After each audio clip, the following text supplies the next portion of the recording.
Random thought. Has social media ruined casual dining? And I'm asking this because I saw this tweet from Grinch and a whole bunch of numbers. I'm not even going to read all them damn numbers. This is way too many numbers. It was up on Shade Room the other day, right? And it said, before social media, Olive Garden, Red Lobster, Cheesecake Factory were all considered solid places to eat. Somehow, now everyone hates those places. Y'all be acting for the internet. And I'm like, are they right? Did social media ruin the casual dining facility? No, because they're still here. Casual dining restaurants are still around. And I worked at minus Applebee's. Yeah, I worked at Applebee's in '99. It was like one of the best casual dining restaurants at that time. But what social media has done is shows. Yes, it was ranked. But what social media has done is it helped give exposure to mom and pop places, people that have more of a niche type of menu compared to Applebee's, Fridays, Chili's. Now, those restaurants, it's about what they're designed, who they're designed for. Applebee's, Fridays, Chili's is not designed for the tech engineer making $180,000 single living in a condo. They're not for them. It's for the hardworking class family, blue collar family. You got mom, dad, maybe 2 or 3 kids. Where can you take the whole family out to eat for under $100? Applebee's. Okay, where can you take the whole family out for some microwave food? Because obviously it's not home cooked. It's not cooked from scratch. It's none of that. No, it's not. It's not. You pay more for quality, as we all know. You pay more for quality. So I don't think it's done anything bad. Now, what social media also has done is expose some of them, because you have the employees that were showing all the stuff going into microwaves, getting cooked. You had the social media video of the batch of Long Island iced teas and margarita mix that Applebee's was making for their dollar margaritas, whatever. They're like, hey, this stuff is crap. And so you have employees who are showing that stuff. So social media exposed that, but it also helped a lot of these little small mom and pop. Questlove is comments about restaurants all the time and recommends some of these local places. I've never seen a Questlove post that was like, man, I was at Chili's. Those baby backs? Shoot. Hey, Beyonce gave Red Lobster a hell of an endorsement when she put those, take him to Red Lobster. If you hit it good, take him to Red Lobster. And everybody was going to Red Lobster for a minute, right? But when you're living in a place like Charleston, South Carolina, for as long as I lived there, Red Lobster is not seafood. It's crap food. Because seafood is right around the corner, right down the street. There's some real seafood. It's like living in Baltimore and trying to get crab cakes from some other place, right? So in that space, and I get it, it works in some places. Because if you get in the Midwest where they're not getting that fresh seafood, yeah, they're gonna love them some Red Lobster. But I think to the other point, like you're saying, you don't have the celebrities really saying a whole lot about these casual dining spots. But is it that they were very comfortable in their space because they were dominating the marketplace for so long that they got comfortable? Or did the audience, like us, grow up and so did our taste buds, and we were like, ain't that shit no more? That's a good question, because I'm highly opinionated on this. I think what happened with some of those chains is they grew too big. And so once they got to a point they grew so much, the quality of the product started to come down. And so because they had to pay for all these employees, all these different buildings, rent, the whole thing. And so I think they popped up too many of them too quickly. And then you see a slowdown, or you see them closing a lot of them, especially pre-pandemic. A lot of those places were closing. Applebee's, Fridays, a lot of those were closing anyway. So I don't think that our taste buds have changed, or that they've struggled, because they still have more marketing dollars than a lot of these mom and pops. But there's a difference of Beyonce, giving a shout out to Red Lobster compared to Beyonce going to this mom and pop place and taking the video of her and they're saying, hey, y'all should come to this. Because when everybody goes to that town, they're going to say, hey, Beyonce had lunch here. We got to go have lunch at this place that Beyonce went to. And that place is going to be booming. So it just really depends. Now I disagree with the people of Charleston, South Carolina, because seafood is seafood. It's just better quality seafood. So Red Lobster is seafood. Fresh seafood, frozen seafood. There's a big Quality. difference. It's not. Quality. It's not seafood. It's seafood. Stop it. It's seafood. It's quality. Jesus Christ! You act like you worked at Red Lobster. And you're personally offended by this. Like I'm you not. made I'm the just seafood saying. salad. All I'm saying is call it what it is. It's quality or not. That's like saying McDonald's isn't a real cheeseburger. It's not. Five Guys is a real cheeseburger. No, it's a cheeseburger. It is. It's just one There's has a big better difference. quality. One has One's better frozen quality. patty. One's this is damn good and juicy. Still a cheeseburger. That doesn't change. Okay, anything. whatever. Whether it's frozen or fresh, it's still the exact That's like same saying thing. McDonald's nuggets are the same as Chick-fil-A's nuggets. I will hang up this damn video feed right now if you say that. Okay. So then what about sperm banks? Frozen sperm compared to fresh quality sperm, they still do the same job. I'll take neither. I don't know what you're doing over there, but neither for me. So the women that are getting artificial insemination are like, oh, you've never had real sperm. It's gotta be fresh out the chute.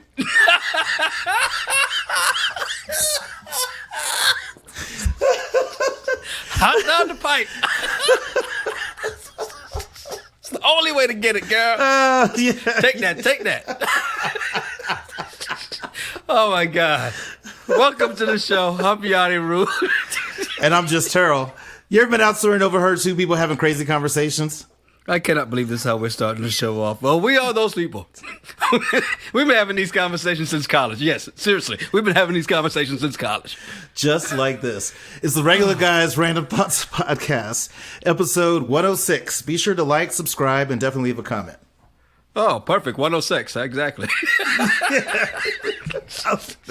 Nice little debate around fresh and frozen. Oh, my God. Well, as we take this to a more positive note, we get to For the Love of Sports. Yo, we talked about this just a couple episodes ago. Whether Last week's episode. Last week's episode, exactly. Yeah. Deion Sanders, Jackson State versus Alabama State. That little tiff they had at midfield after the game. Was it good for college, for HBCU football? And as we're seeing, one of the things you talked about was the fact that Deion Sanders, Coach Prime, being at Jackson State was good for HBCU football as a whole. What we're seeing now, College Game Day. They just announced, and they put it up in such a way. They said, Jackson State, we're coming to your city. The epic HBCU rivalry matchup between at Go Jags and at JSU Tigers FB is up next. They're going to Jackson, Mississippi for Southern versus Jackson State. How big is this? Remember, Jackson has a little water crisis going on right now that the world needs to know about, and they will hear, whether they want to or not, they're going to hear about it on College Game Day this Saturday. They will. The amount of money that College Game Day is going to bring to that city with people that are traveling in just for that. You have all the different people that make College Game Day work. They're going to be patronizing a lot of different businesses out there, restaurants. If you notice, College Game Day, they always highlight a restaurant of some kind and show there's so many wins to this. And it's only happening, let's just be honest, give the man credit, because of Deion. And if it wasn't for Deion, out there winning, but I would say they got to be winning too. Them boys, you got to give it up to the team. The team is doing its thing. The team is winning, and Deion's putting together a good team. But also, Deion is giving that school a level of pride that they didn't have before. Remember the argument about putting their names on the back of their jerseys? How they didn't even have that at that school. So all these different things that he's doing is a great look for HBCUs, for these players. The odds of them ever being on College Game Day and having their game highlighted. That hasn't happened at Jackson State ever. But then also, the last time it happened at an HBCU was when? 2008, as we researched, right? Yeah, 2008, Florida A&M hosted Hampton. And it's also the first time that College Game Day has gone to an FCS school since 2019 when it was there for North Dakota State at South Dakota State. Yeah. But I mean, just look how huge that is. So I think it's amazing. It brings, again, all this media brings a lot of attention to a Jackson State, Southern, where other people black, white, green, or red are looking at these schools, because the schools also advertise for themselves for purpose of recruitment. So they might have a special program out there that maybe other kids even think about was an option, because they're used to going to big name schools. So I think this is huge, and kudos to Coach Prime and what he's doing. You know, one of the things with Coach Prime too, that as I saw some more stories on, I was watching 60 Minutes last week on him and what he's done at Jackson State when he got there, right? He looked at the facilities. He's like, yo, okay, the field is so bad that if it rains, we got to go to a high school football place to go do this. This is ridiculous. Talk to Walmart, got them to buy in and build a new facility, including new locker rooms and all that actually look up to date. And we've been on HBCU campuses. We know how the gym looks sometimes. We know how the football field looks. We know how the bleachers look. And the pride that those players have right now, playing, and like they said, playing in front of our people is so big and so enriching. And I think there's going to be a shift. Maybe not an all-out shift, but there's a shift of talent heading. And like Deion said, because they even asked him, would you have gone to an HBCU? He goes, they never recruited me. And that's because they never thought they could get me. But they never recruited me. I don't think there's anybody I can't get. Well, with his name, no. You know, exactly. Now back then, HBCUs couldn't afford to recruit Deion.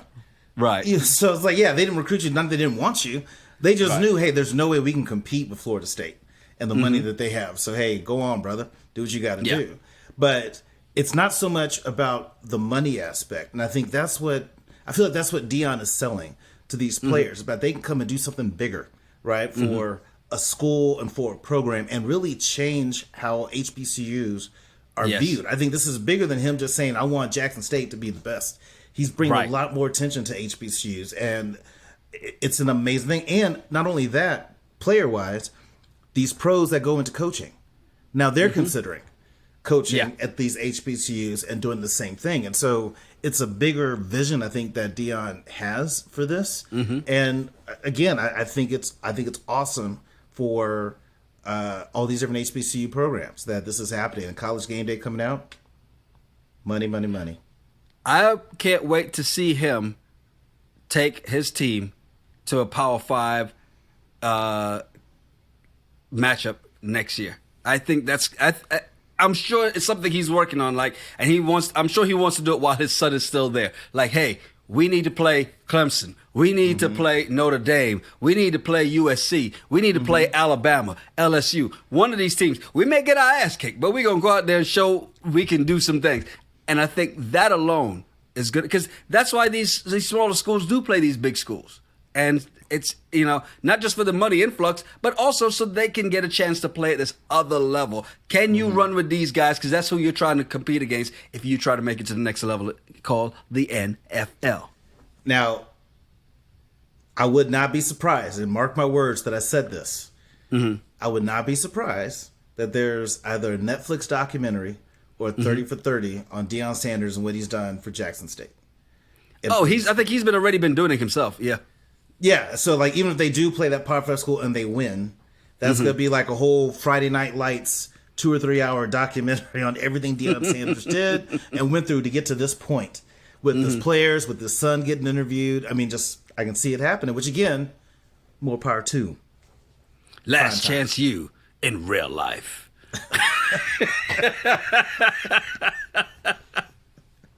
Oh, man. There's this interesting story that came through rgrtpod@gmail.com. And I say interesting when really it should be this sickening story about these daycare workers. What happened here? Yeah, so these daycare workers are charged, accused of scaring tots. I love how the title is. But this is in Hamilton, Mississippi. There are 4 people linked to viral video footage of Mississippi daycare employees using a scary mask to frighten young children are facing charges of felony child abuse, and a 5th person faces 2 misdemeanor counts, authorities say, because they didn't actually say something. So here's the gist of it. These, and if you look at the pictures of these folks, they didn't need a mask. No. I'm like, why? But they're putting on the mask from Scream.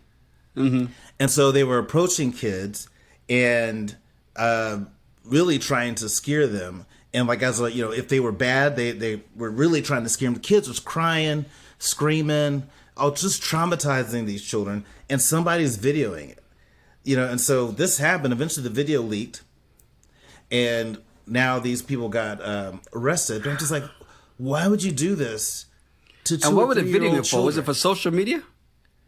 No, it wasn't. Again, why you videoed it, I don't know. And I don't understand the purpose of it. But these kids are screaming for their lives.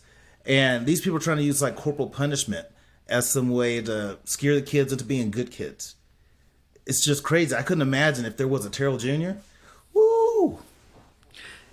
Yo, I mean, and here's the bad thing. It would have been 10 times worse if they're doing this for the gram, just to get clicks, right? Because one thing I hate to see is people even doing it with their own kids. Like, if your kid's crying, throw some sliced cheese on their face and see what happens. Like, why?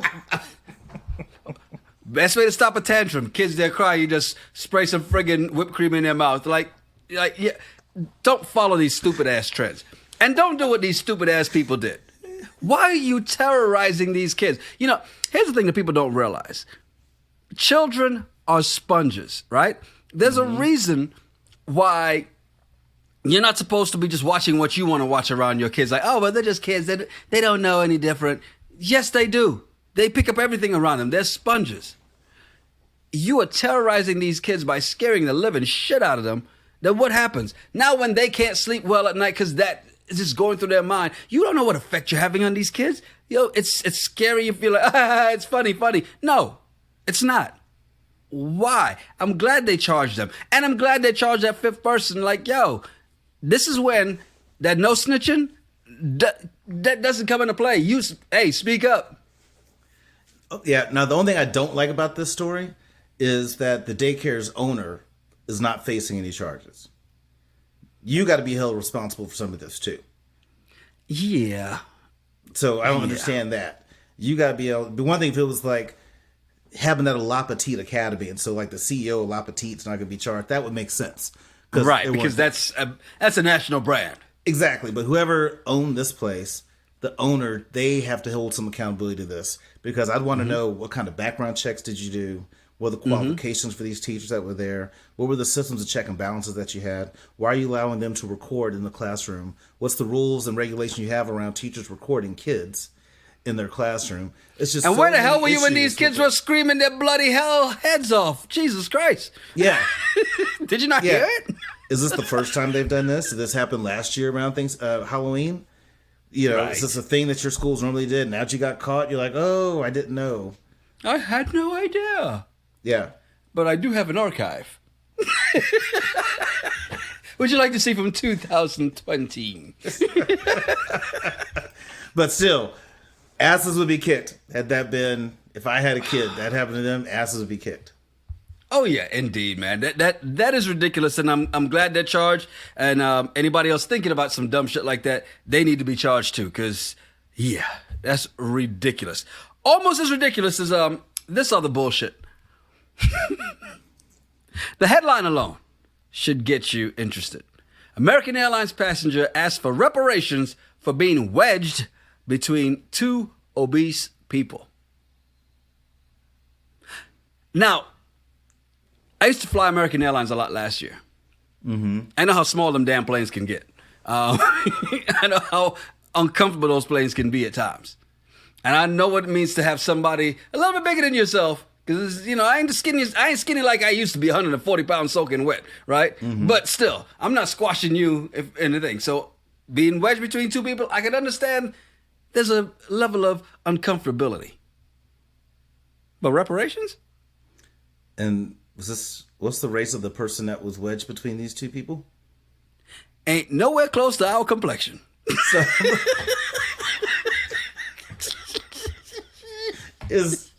Is that what sitting between two obese people feels like? Like picking 400 years? 400 years of slavery? That 1 hour flight?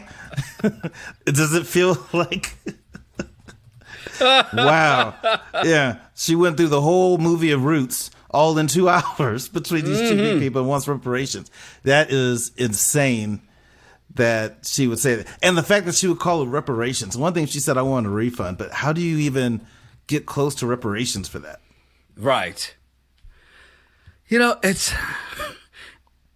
But here's the thing about this person, right? It was a 3-hour flight. She's a conservative commentator. So this alone says exactly why the reparations came into play, of course. And she was given a $150 voucher. So it's not like they didn't give her something for it, for being wedged between. But I understand the uncomfortability of being between two people who are overlapping onto your seat. My flight today, matter of fact, I saw the guy coming down because there's a woman on the end. I'm on the window. And I see the guy. He's like, yeah, I'm in that seat. And I was really relieved when the woman was like, I'll just sit in the middle. I was like, oh, Jesus, bless you, my child. He wasn't a small boy. Now, you but I said wasn't going to seek reparations. She's a conservative, what now? Conservative commentator. Okay. Now, what was the race of the two people that she had to sit next to? Now, that is a great question. Let's see. Let's see. I don't think it...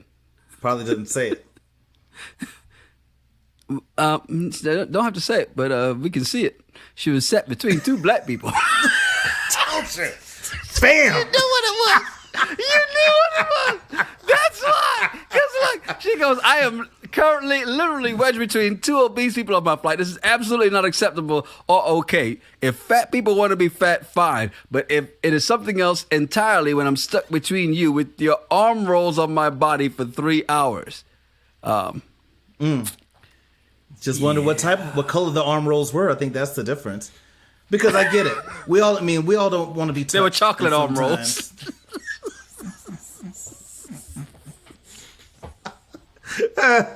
Sound like those fudge brownie arm rolls on me. None of that. None of that fudge brownie arm rolls on me. This was some... Yeah, See, here's the funny thing. Sad. It's sad. American Airlines, their response is, our passengers come in all different sizes and shapes. We're sorry you're uncomfortable on your flight. To which somebody else said, if your passengers come in all different shapes and sizes, why are your seats only wide enough for medium-sized people? You know, that's a damn... I'm switching sides. I'm switching sides because this man has a goddamn point. Why? If you're gonna sit there and take it for everybody, then goddamn it, make it fit for everybody. I want a one size fits all, not a one size fits. Some of y'all. It used to, but just when planes were first built, people weren't that big, and as we've gotten bigger, planes. But they've also made the seats smaller. We know they've made the seats smaller so they can fit more people on the plane to get more money. So I understand. Hey, I understand. But they do the extra seatbelt extenders. So there's that. But again, I don't think it was the fact that any random person's skin was touching her for 3 hours. It was a particular type of skin that was touching her. It was a couple of different roles that were on her, and they were both of different. Now, here is the interesting thing about this. And this is where American Airlines... They said, please follow the link for details on all our seat options, right? Now, they have some very spacious seats. But them shits are first class, business class, flagship first, and flagship business. You got to spend the extra money. A lot of these big people aren't spending that money. You need the extra space. You need to spend the extra money. I see nothing wrong with that. Wait, should there be a weight limit for the regular seats? I know some people, they make them pay for 2 seats, but... I don't think it's based on weight. I think it's based on width. Because you could be 250 pounds and athletic and be fine in those seats. Or you can be 5 foot even, 250 pounds, and you might flow into the other seat. It's possible. And let's be honest here. Again, this is why I'm starting to see this woman's case. It wasn't just the arm rolls. You know them leg rolls are rolling over too. So, but to me, I'm just saying. I'm a glass half full kind of person. I'd be like, a lot of times flights are a little cold, a little chilly. I'm just sitting there just wedged up. It's just like being in the middle of a nice blanket. Like when we were kids, you had to sleep, your cousins all slept in the same bed. Same thing. You just kind of this is nice. Next thing you're gonna say, the plane went down. She had her own airbags, personal airbags. No, I'm just saying. I'm just saying. Glass half full. I got to look at it from a different angle. I see nothing wrong with it. So, yeah, okay. Well, tell me the next time you're wedged between two people, because I'm with this woman. Give her reparations, and I want some too. God damn it! If those two obese people broke out tuna fish sandwiches on the flight, then she would definitely get reparations for that, because no one wants to be on a flight with tuna fish sandwiches in the air. Imagine if one farted, then the other farted.